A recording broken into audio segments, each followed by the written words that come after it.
So today we celebrate the feast of St. Peter Claver. Not probably on everybody's top 10 list of saints when we think of people like St. Anthony and St. Francis and so on, but truly a remarkable saint. He's from Spain. He's a Jesuit. He was assigned to Cartagena, Colombia, where he labored in the Lord's vineyards for over 40 years. Cartagena was a slave trade area. It was a port where many of the slave ships from Africa docked. And he took it upon himself to he became the slave to the slaves, is what he called himself.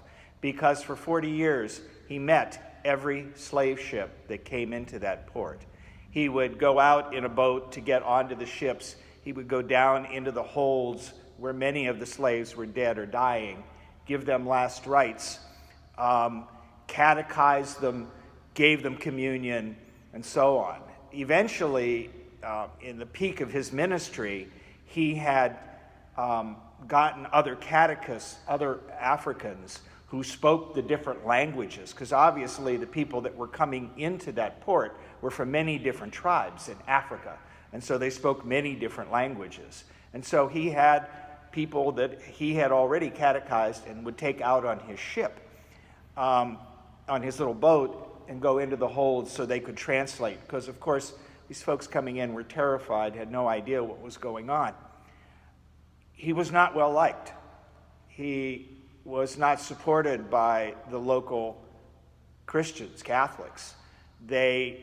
Many of the rich ones in particular would accuse him and say, why are you wasting these sacraments on these people that are barely animals? Why are you doing this? And in his lifetime, he baptized about 300,000 people. Amazing. There's a couple other Jesuits that have more than that if you're looking at records, but 300,000 people over 40 years. The sad thing is, for the last 4 years of his life, he was rather ill and he was confined to a cell, not a prison cell, his religious cell, where he suffered greatly for those 4 years, was not well taken care of, and eventually died.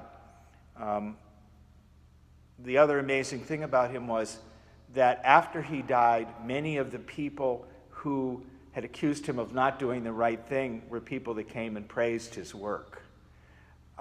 When he was catechized, the Pope that catechized him made a comment to the effect as he said, I don't think any man has had greater love than this man except for Jesus Christ because of the work he did in Cartagena. The story today, Jesus is criticized for doing good. Jesus is criticized because what he does doesn't fit within the rules. You can't heal on the Sabbath. That's considered work. You can't do anything like that.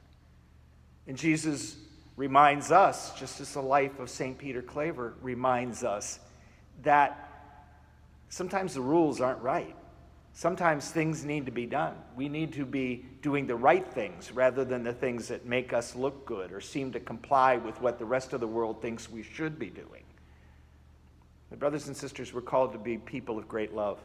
We're called to be people of great love like St. Peter Claver and people of great love like Jesus Christ.